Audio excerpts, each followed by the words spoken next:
All right, we are recording. I'll go ahead and reshare that. All right, so this is the FAFSA demo site. And are you guys seeing this preloaded test data? All right. Yeah. So this is really cool. This kind of gives you an idea of the different demos they have preloaded, right? So you can't really log in and just use your own information, but this has different scenarios. So this one on top is 2021-22 renewal FAFSA. So this will give you an idea of what it looks like when someone's renewing their FAFSA.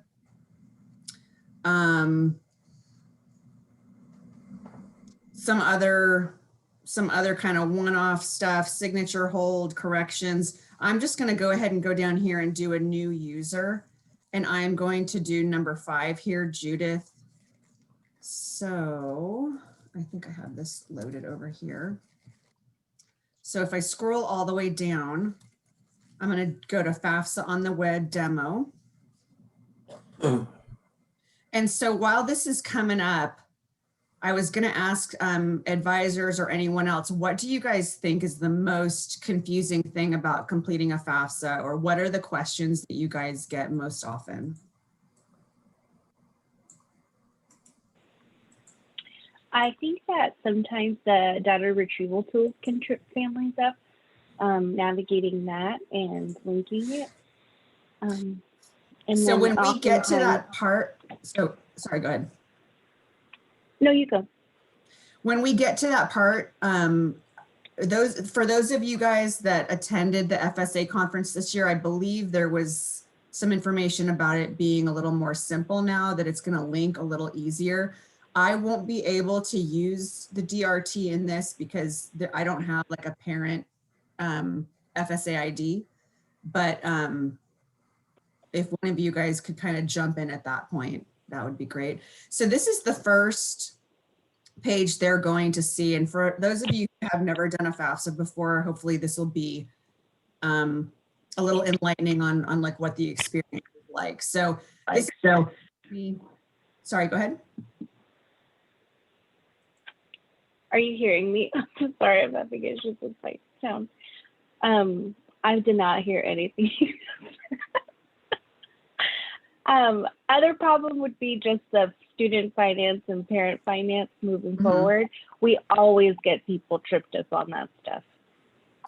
Can I say, as someone who just did this not that long ago, it is not super, like, it's not, I'm like, half the time I'm like, am I Anthony right now? Am I me? Like, who's in am I entering? So it's super clear now to me why that happens as often as it does, because it's not very obvious. Also, I just completed it too, and I tried to use the data retrieval tool. And if you have a pop-up blocker on your computer, it just like restarts you, and it doesn't tell you that it's restarting you. And I did it like 3 times. And then I finally figured out like, oh, there's a pop-up blocker. So I had to go into my settings and take the pop-up blocker so that I can finish doing the DRT part. That could be confusing also. That's a good point. So if any of those, so if someone calls in and they're like, I can't do the DRT, it could be that it's a pop-up blocker.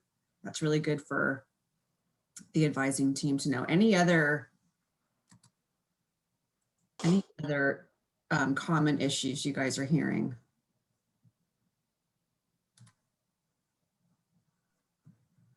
All right. So right here, this screen that you're seeing, are you guys still seeing my screen? It looks like you are. Okay. Of course, I have all these pop-ups coming up.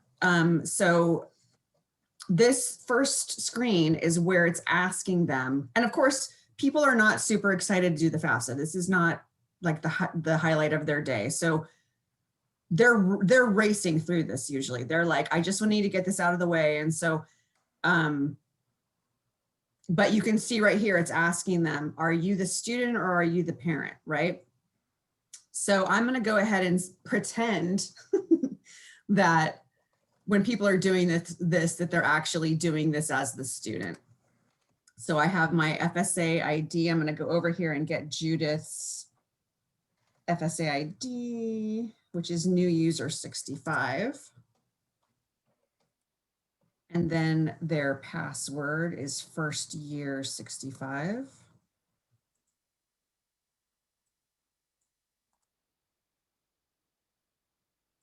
And go ahead and head in. No one login. I don't need you to save everything. All right, so they're going to have to do this disclaimer to get started.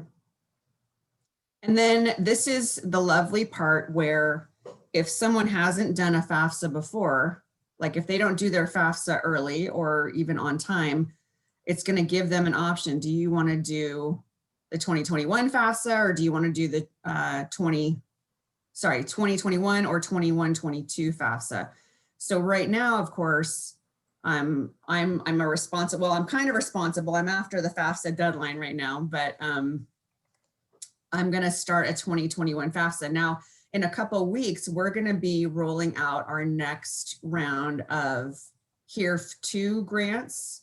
And you guys will get some more information on that coming up pretty soon. Kevin, Cindy, and Jamie and I met on it. So we're getting going on it. But if people haven't done a FAFSA, we're going to be asking them to go in and do a 2021 if they haven't already, because we need to determine financial need. So some people are going to be needing to go in and do this older FAFSA, but right now for our purposes, I'm going to do a 2021. I'm going to create a save key. That's just if I want to come back. And like if I don't finish this time, I could use my save key to come back in later on. Like even today, if it like times out, I could use this save key.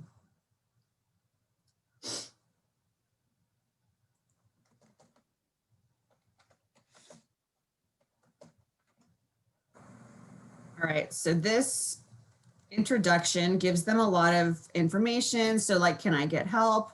How many steps does it take? It's just going to tell them the different sections they can expect to fill out. How long is it going to take?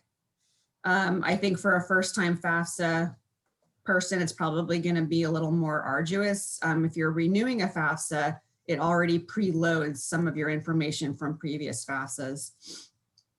Can I save my FAFSA if I can't finish it? Yes, that's going to happen all the time because people aren't always anticipating everything they're going to need to have when they're doing their FAFSA.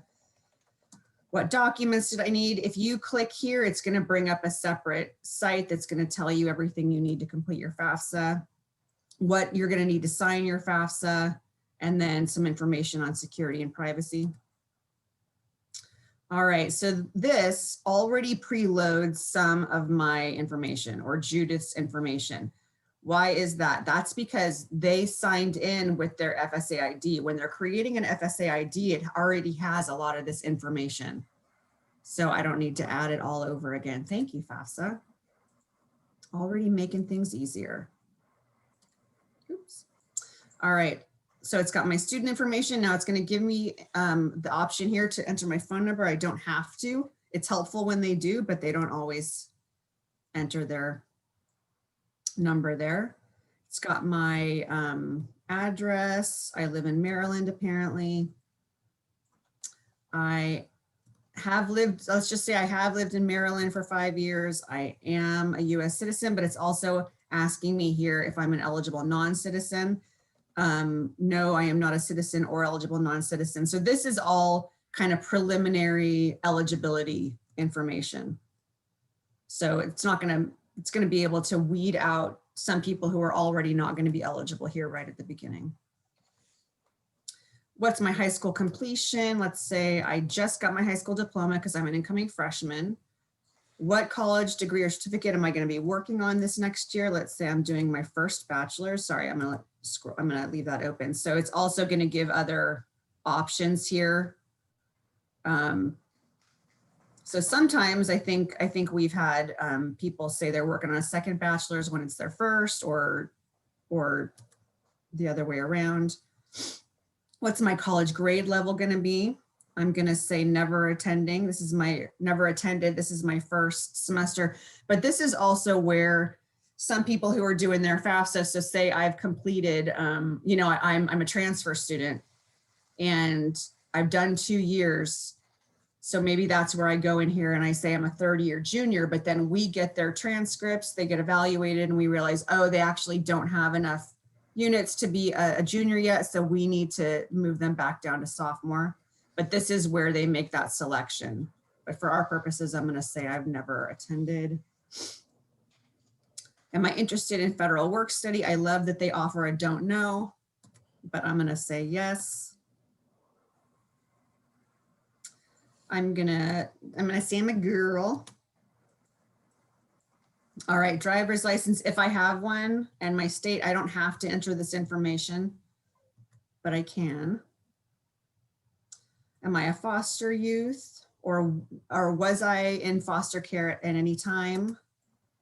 I'm gonna say no there. High school completed, highest school completed by parent. Let's say one parent went to high school, one parent went to college.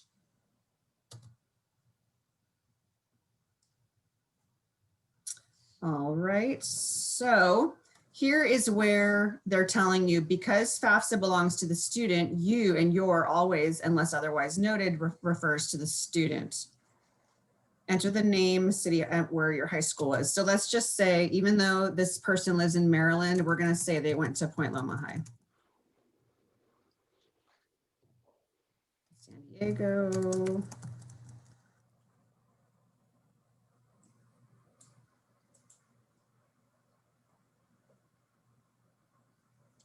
So this is where they're kind of saying, okay, it looks like you may be eligible for federal student aid. Do you know the college's federal school code? Of course, we all have that memorized, but they probably don't. So I'm just going to type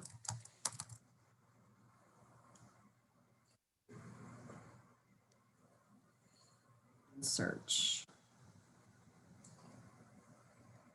All right, so I have Point Loma right here. It's going to show me the federal school code. I'm going to select that, but here is where I can also add more schools if I want to. What's interesting here is it also can have you view college info. I clicked this earlier and I saw that they have very old tuition information for us. So I don't know how this gets updated. Do any of you guys know how this gets updated? Because it is wrong. Like this is like 3-year-old information.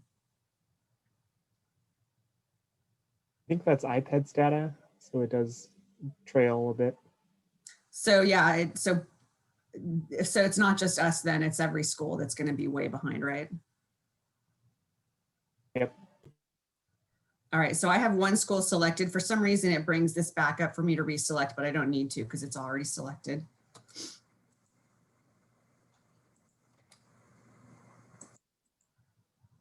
Okay, so I need to select a housing plan. So this is where there can be a discrepancy. Sometimes they go in here last October and they're like, I'm going to be on campus. And then they come here and they've changed their mind, but that's where they select that. All right, again, it's reminding me who you means, because FAFSA belongs to student. You and your always, unless otherwise noted, refers to the student. So the student marital status. So I'm Judith. I was born in 2002. I'm just graduating from high school, so I'm going to assume that I'm single. Do I have any children who will receive more than half of their support from me between this next July and the following June? I'm going to say no. Do I have dependents? So this is asking me some dependency status things. If maybe I am a high school, I'm just graduating from high school and I do have kids. If I say yes, that's actually going to make me an independent student. But I'm going to say no for both of these. And if any of you guys have questions as I'm going through this, please just jump in because I can't see any of you. I can see 3 of you actually over here on my other screen. So some more dependency status questions. Am I serving on active duty? Other than training, some people will call in and go, hey, I'm just doing some training. Does that make me a veteran? It does not. Are you a veteran of the U.S. forces at any time since you turned age 13? Were both of your parents deceased? Were you in foster care? Were you a dependent or ward of the court? As determined by a court in your state of legal residence, are are you or were you an emancipated minor? So they can't just say I'm independent. It is dependent on other things. Does someone other than your parent or step parent have legal guardianship of you as determined by a court in your state of residence? This always confuses me because some people do say that they have like a legal guardian, but they have parents. So this one's makes it, this is super clear. Does someone other than your parent or step parent have legal guardianship of you? But we do get people who click that and they actually just have kind of a traditional family setup. So I'm going to click none of the above here. On or after July 1st, 2020, were you homeless or were you self-reporting and at risk of being homeless? I'm going to say no.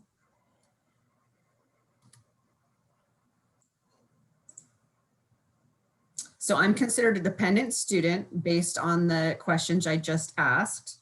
Now down here, it's going to ask me if I will provide parent information or if I am unable to provide parent information. I'm going to say I'm going to provide parent information because I know that at some point, because I'm a dependent, it's going to ask for some students are doing it or a parent's doing it, and they're going to try to either get around this part or they just don't have the information right then. But I'm going to say I'm going to provide it. So now another kind of clarifying thing, it's showing me up here on this tab information. It already asked me for student information. Now this is parent information, just in case people get confused as to where they are. So what's the marital status of my parents today? So let's just say my parents are married. Let's say they got married in 1993, just using when me and Jason got married. And Maui is coming to join the FAFSA training. Not right now. So let's just make up a social for parent number one. Parent number one, last name, let's say the initial is E. 0101 1968, let's say. Parent email address, I don't have to provide the parent email address, but most people do, I feel like. All right, parent number two.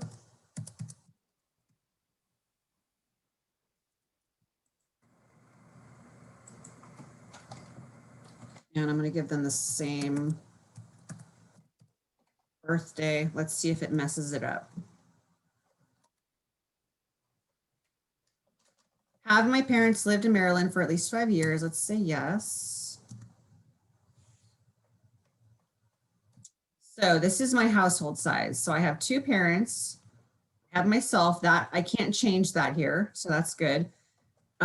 Your parents' other children, even if they do not live with your parents, if your parent will provide more than half of their support from July 1, 2021 through June 30th, 2022, or these children can answer no to every dependency status question on the FAFSA, and it'll take me back there if I need to go. So let's just say my parents have two other children. And then other people, I can include other people if they now live with my parents provide more than half of their support, and my parents will continue to provide more than half of their support through this next academic year. So I'm going to say 0 here. All right, now it's asking me down here, how many of those people are going to be in college? So how many people in your parents' household, as reported above, will be in college between July 1st, 2021 and June 30th, 2022? Do not include your parents. So let's just say one of my siblings is also in college. So there's 2 of us. All right, so it's telling me here, I must provide financial information from my parents' 2019 tax return. So it's telling them right here which tax return they need to get. So for 2019, have your parents completed their IRS income tax return or another tax return? So I can say already completed, will file, or not going to file. I'll say already completed, just so that we can see the data retrieval tool come up. What type of income tax return did my parents file? So it's going to give me a couple options here. It's the IRS or foreign tax return, or these other kind of 1040 returns, or a Puerto Rican or US territory or freely associated state tax. So I'm going to say IRS. So I'm kind of choosing sort of the easiest options here. You can see that if some people have a little more complicated situations, it's maybe not as straightforward, but for this, I'm kind of trying to have it be a little more straightforward for us. For 2019, what is my parents' tax filing status according to their tax return? More often than not, people are going to be filing, well, if they're married, they're going to be filing a married filing joint, but you can see that there's some other information here. Now, I'm going to choose married filing a joint return, but because this is what I did on 2019 taxes. But what if things have changed? What if I've lost my spouse since then? I still have to say it's a married filing joint return. And then we know that, you know, people can call us and say, well, but this is like with both mine and my spouse's tax information. And now, you know, my spouse has died, or we've filed for divorce. And so that's where that professional judgment conversation starts to happen. So here's where I can link to the data retrieval tool. If I click this, it's just going to ask me which parent am I. So let's say I'm parent, or parent 2 is doing this with me. One of the parent, if you're a dependent, one parent has to have an FSA ID. So it's going to ask me what that FSA ID is here. Hopefully they will have this, because it makes signing the FAFSA at the end a lot easier. But I'm going to say, oh, I don't have that right now, so let's go ahead and just skip it. But if I had this information, it would take me to that IRS site. So what's my parents' adjusted gross income for 2019? So let's say it was 100,000. Then it's going to ask me how much mom made, or how much either parent made. So let's just split it even. Each of these guys made 50,000.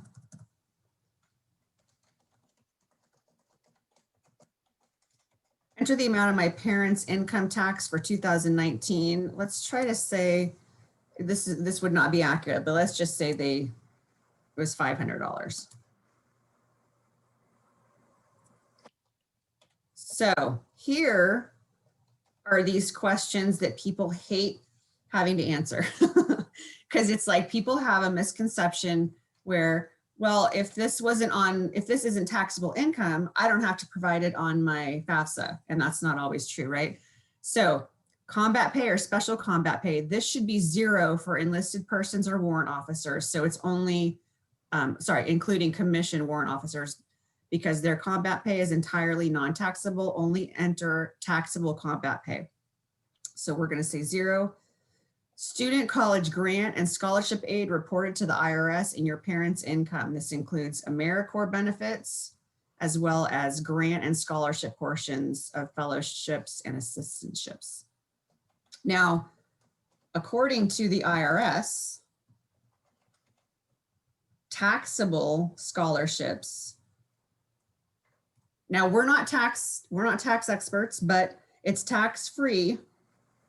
And it's a little more complicated, but the amounts you receive and are used to pay for tuition and fees required for enrollment or attendance at the educational institution, or for fees, books, supplies, and equipment required for courses at the educational institution. So those are tax-free. Taxable amounts received as payments for amounts used for incidental expenses such as room and board, travel, and optional equipment. So now I don't know that everyone's reporting scholarships and grants that they use for room and board in this section, but technically they should. So number 3 down here, educational credits, and it tells them for a lot of these what line on the 1040 these can be found on. Untaxed portion of IRA distributions and pensions from IRS Form 1040, Exclude rollovers. I love that they include that now. IRA deductions and payments to self-employed SEP, Simple, KEO, and other qualified plans from IRS Form 1040, tax exempt interest income from IRS Form 1040, line 2A. So I'm gonna just say 0 for all of these at this point. So here's some child support paid, earnings from work under a cooperative educational program offered by a college, taxable earnings from need-based employment programs such as federal work study and need-based employment portions of fellowships. And so this is all still parent information. We're still parent information. Technically, a parent could be earning federal work study earnings. So we want to make sure that that's broken out. Did my parents have any of the following items in 2019? Child support received, do not include foster care or adoption payments, very important.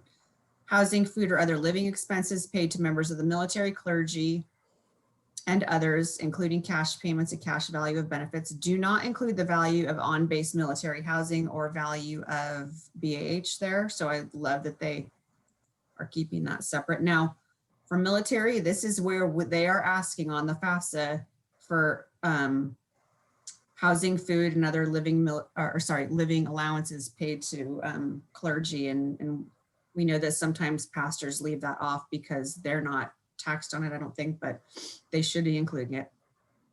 Payments to tax deferred pension and retirement savings plans, including but not limited to amounts reported on the W-2 form in boxes 12A through don't include amounts reported in code DD. Those are employer contributions toward employee health benefits. Veterans, non-education benefits such as disability, death pension, or dependency and indemnity compensation, and or VA educational work study allowances. Last one here is other untaxed income not reported, such as workers' compensation, disability benefits, etc. I'm gonna leave all these 0, just trying to keep it simple. As of today, does the total amount of my parents' current asset exceed 7,500? Let's just say no. It probably does, but we're gonna say no. Okay, it's reminding me again, because the FAFSA belongs to the student, you and your always refers to the student unless otherwise noted.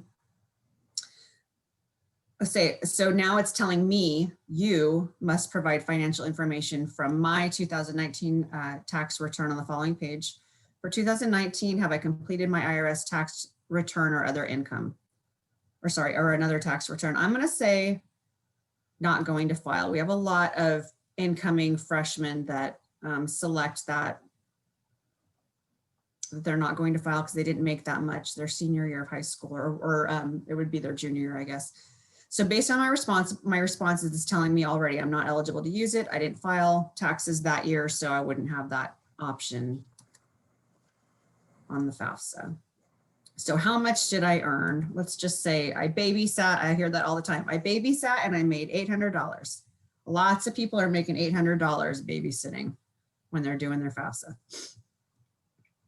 So it's asking me those same child support, cooperative educational program earnings, and then federal work study earnings. So for this, I'm going to say no.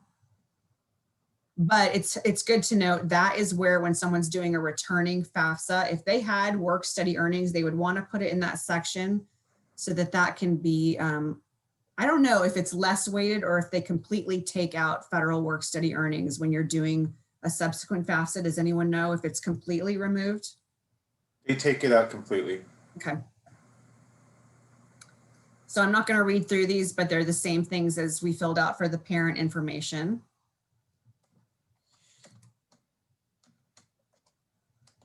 As of today, what is the total current balance of cash savings and checking? So let's say I saved $5,000 that I'm going to use for college. What's the net worth of my investments, including real estate, not my home? Again, I'm an 18-year-old. I'm filling this out. Let's just go ahead and say my assets are 0.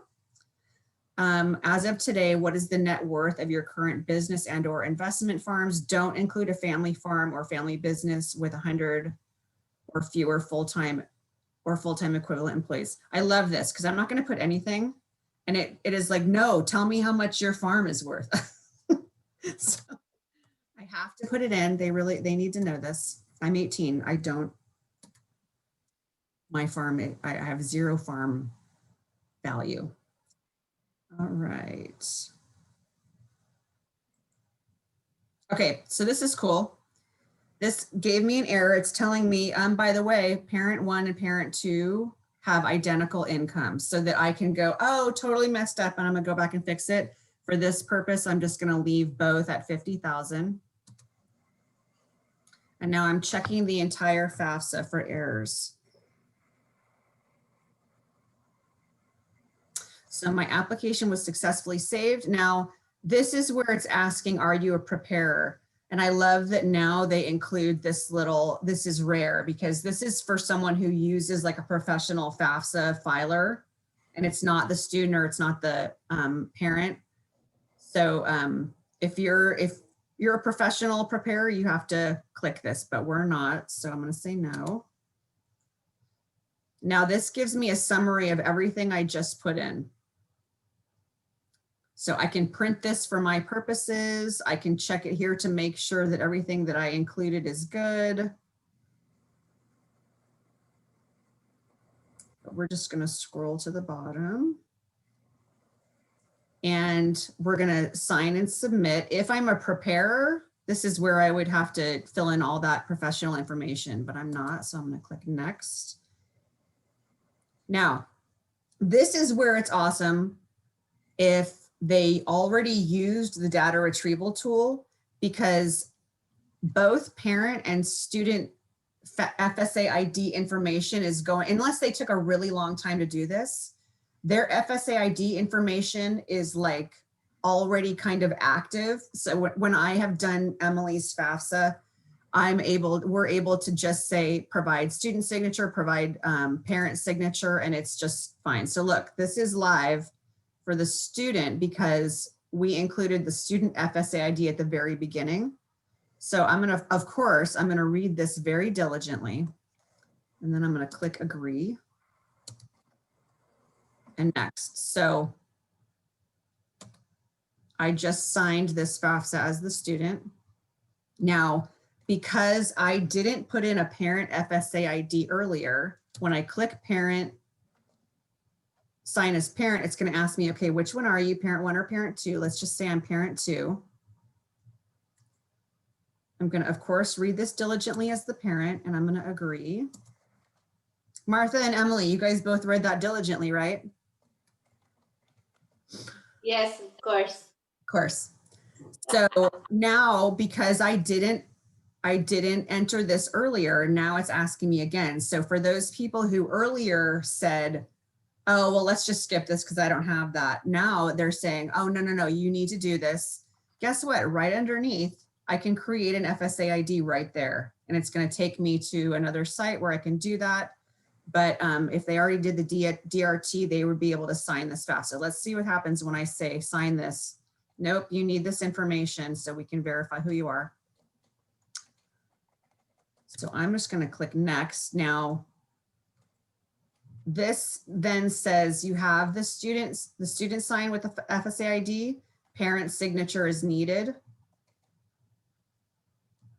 So I am not going to be able to submit this until I have a parent signature because I'm a dependent student. So this family is going to be one of those fun families that are not able to complete it, and they're like, no, I totally did it, and they're like, because this doesn't really, there's no red, there's no bells or whistles right here. It's like, oh, parent signature needed, and people kind of finish up and then need to go back. Sometimes I think hoping they don't need to.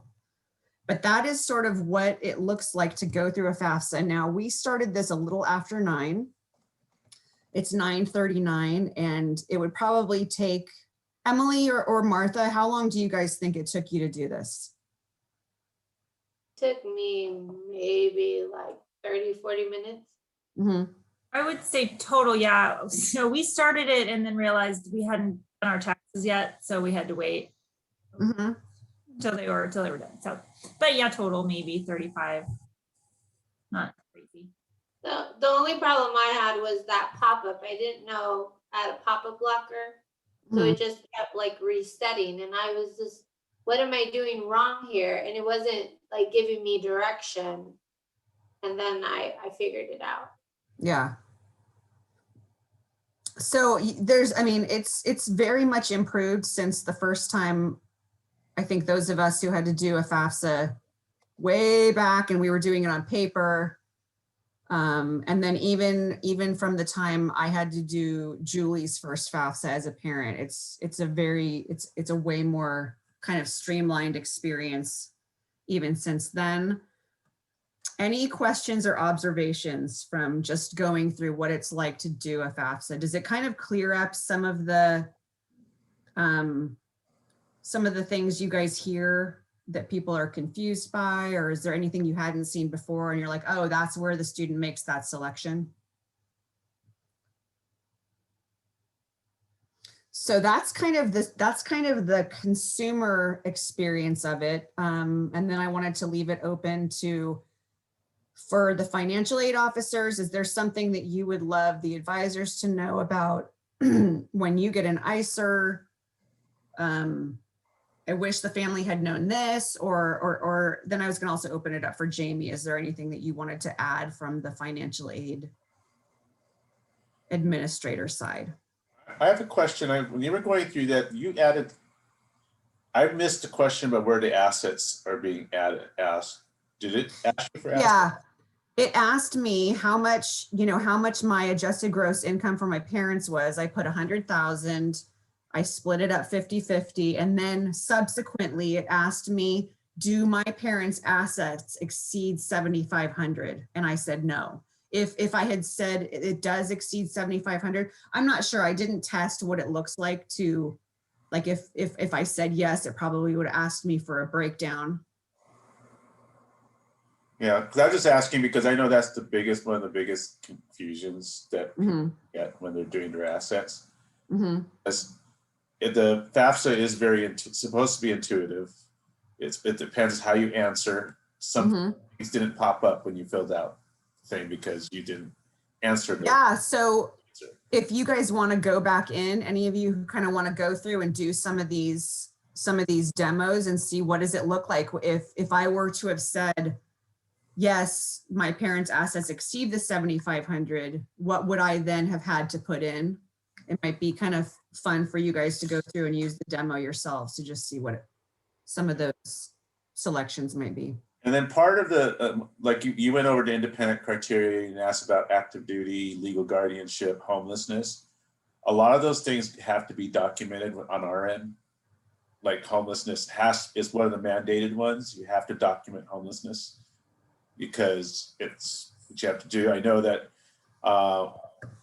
legal guardianship, we don't have to document, but we somehow find out sometimes that they aren't. Or we have people who, like the infamous, what's his name?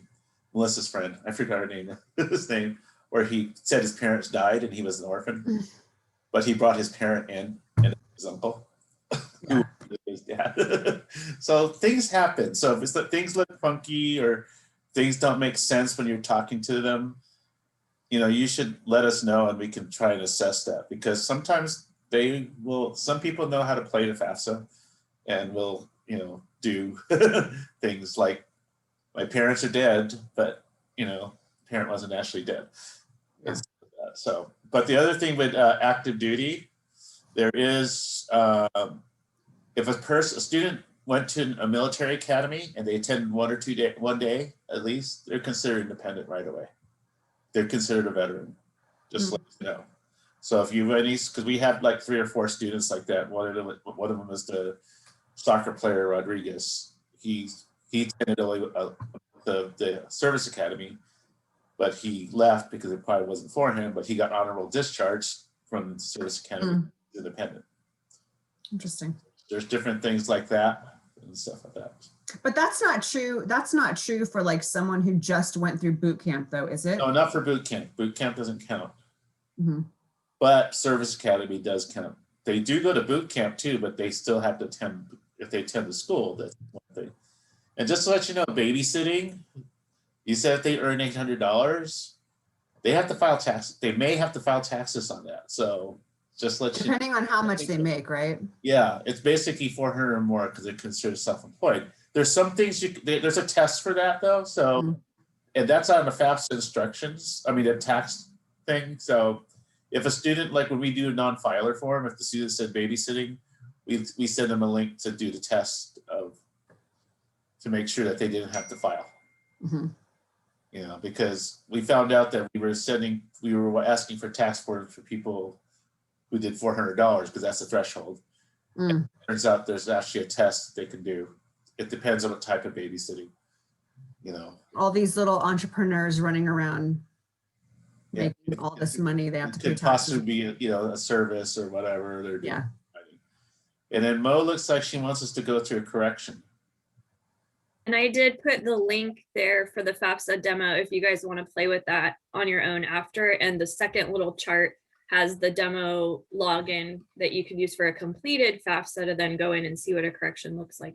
And I was just going to add, Brad, about you were talking about the assets too. When Molly asked like, were your assets, do your assets exceed 7,500, yes or no? And it had assets hyperlinked. So you could click on that too for more information of what qualifies as an asset too. I thought that was good to know.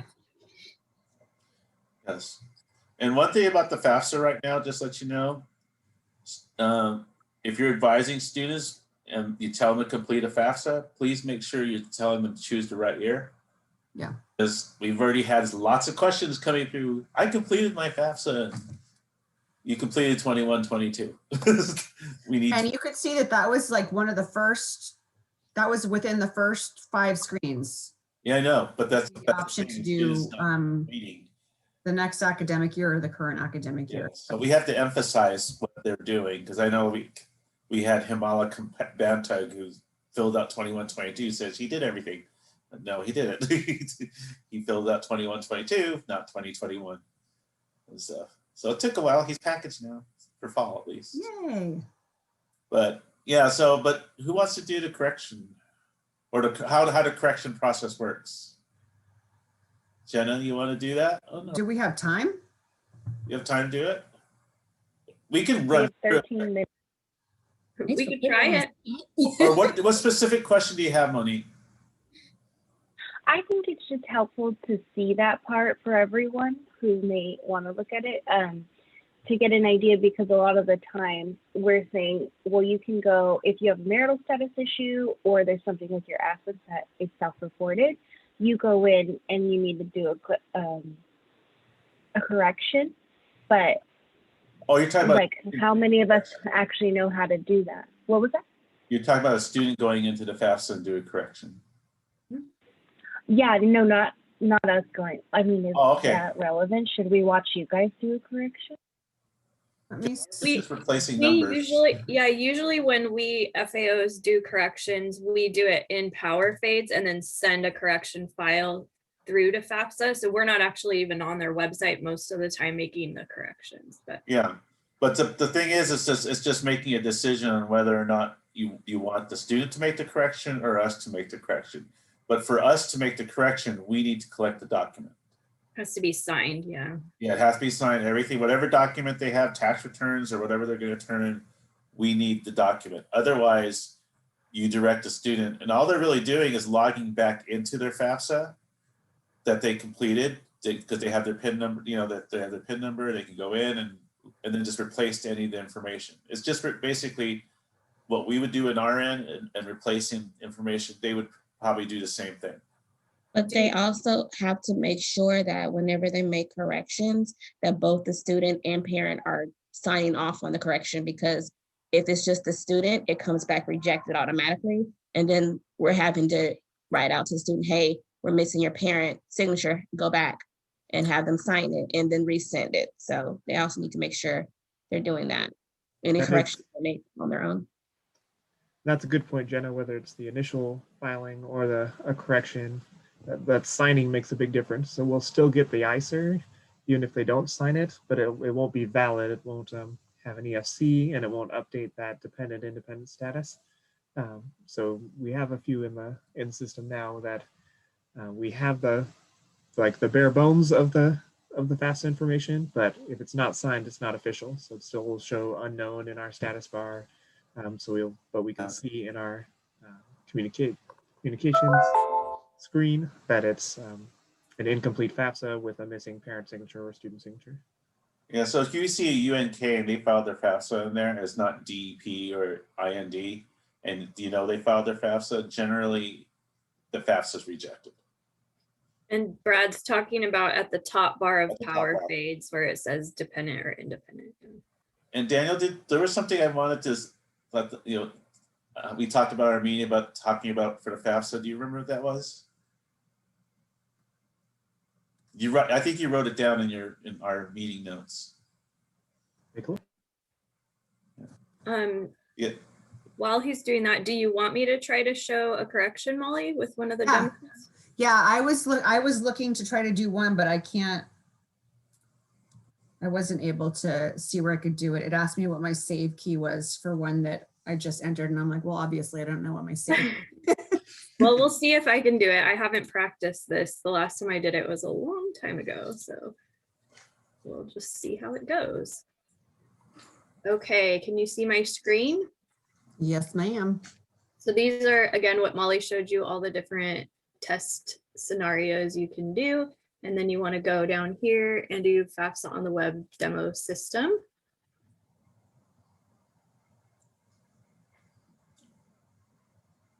I think it'll work. Taking its sweet time. And while that's loading, I can tell you too that I found there's this website called the Financial Aid Toolkit.ed.gov here. And it had all the information of what changed on the 21-22 FAFSA, which I thought was helpful. And I found this link here that says learn how to help students and parents with the Schedule I questions. So when it asks you, or asks them, I should say, like, did you file or should you have filed a Schedule I? And so then it says, like, if they're single, then they should select no, yes, or don't know based on these. So I thought that was kind of helpful as well. Yeah. Okay, so is it this one? Here we go. So we'll say I am the student again. And then I want to do, so it's status 71. And then app stat 71. And this is an independent student I pulled up. If they accept for the disclaimer. This looks kind of funny. Okay, so current, not submitted. So that one's not really a good example, is it? So I wish it would tell you which ones you could do a correction on. Yeah. Well, you can view correction history. Yeah, let's see what that says.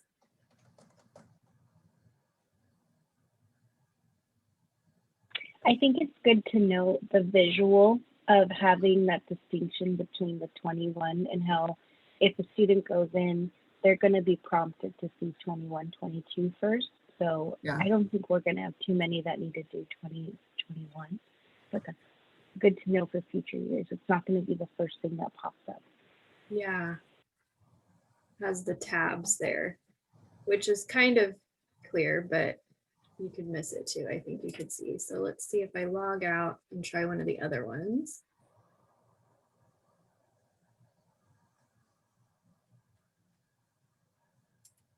Back here. It is a long name on some of these demo students. So when I was when I was advising, I had a student call in, or no, it was a parent that called in. And they were like, we're super confused on our FAFSA. For some reason, it's like, we can't sign it as the parents, but we know he's a dependent student. He's 18, he's just graduating. Like, we don't know what is going on. And then by reviewing what he reported on it, he had claimed that he was in a guardianship.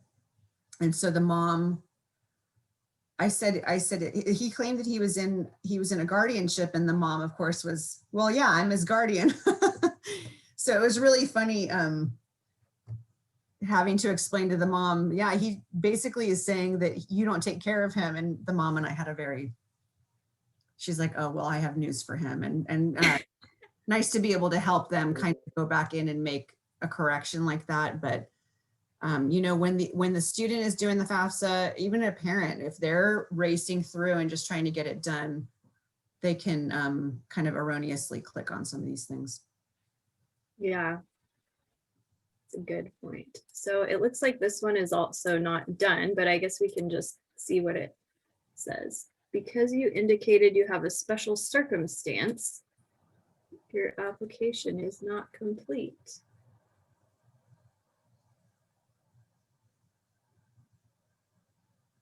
Ah, okay. So then it explains what that is. So now let's see, how do we get in here and do it? Make FAFSA corrections.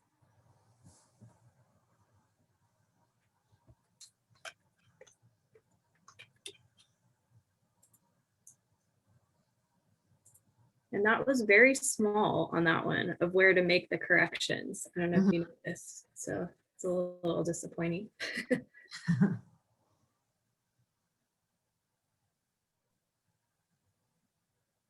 So making corrections. So I think I can just say next.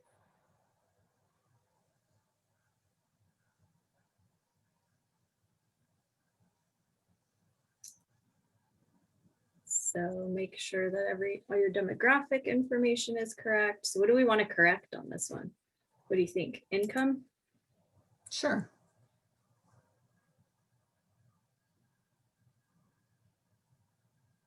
Okay, so this is, oh, you left email address blank. We can't do that.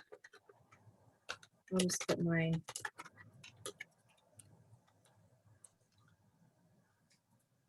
Alrighty, next.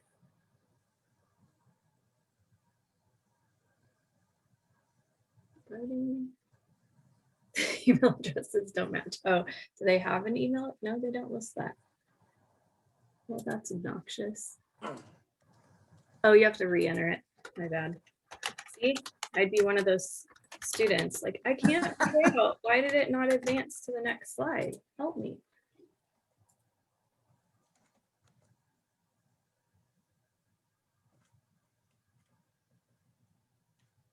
All right, and then I want to see if I can just go to the financial information. Skip these things, we'll see what it does. So I'm going to say I'm unable to, well, no, I don't know if it's going to make me enter everything. I'm trying to be mindful of time. So I'll say I'm unable.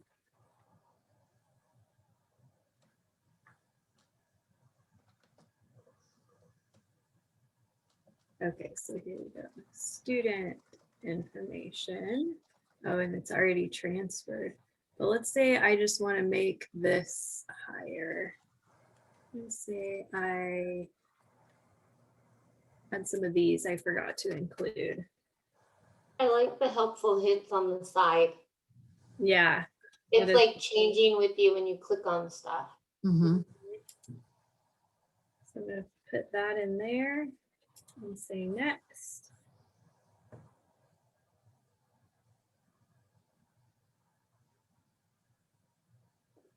You corrected your FAFSA and it was successfully saved. And it summarizes your previous response and your current response. And you can even edit it if you see you typed it wrong.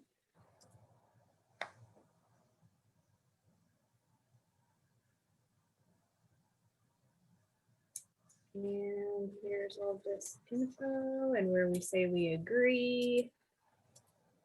And submit now.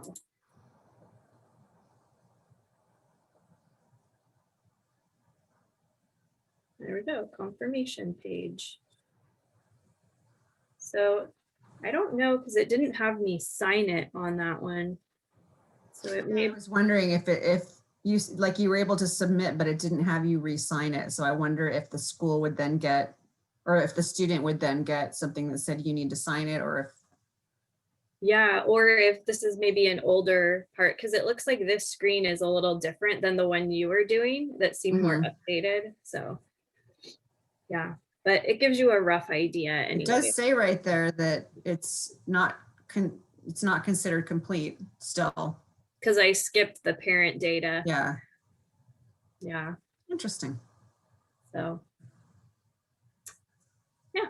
So anyway, that gives you a little bit of an idea of what it looks like. And again, I shared in the chat the link to the demo site that you guys can feel free to poke around with yourself and play with it. So you can see what that Yeah, it might be good just if someone's really stuck, you know, to be able to kind of log in and, you know, you can at least see where the tabs are. You can kind of point them in the right direction. So we are right at the top of the hour. I hope that that was helpful to kind of just go through and see what they are seeing from their side. And then, I mean, for the advisors, of course, and then for the FAOs kind of seeing, oh, I kind of understand a little better why they would click that instead of that, or whatever. So thank you for your attention. I know you guys were thrilled to be able to go through a FAFSA, but I feel like if our students and parents are tortured with it, that I could torture you with it a little bit. It's actually not that bad. All the information's right there. It's just people don't necessarily want to take the time to read through it's a lot of information. I totally get it. But now that you have survived filing a FAFSA with me, the rest of your day should just seem like a breeze and a lot more fun. So thank you for your attention. You guys all have a great day. Anything else, Jamie? I was just gonna say, I added the links of the things I showed there too, but I can email those out as well. And I also put a PDF of the FAFSA that I always found as helpful when I was trying to help students to just kind of see what question, how it's actually worded and what it's trying to get at. So yeah, I can email those out for sure. All right, kids. Thank you. Thank you. Happy Thank Friday. you. Thank you. See you later. Thank you.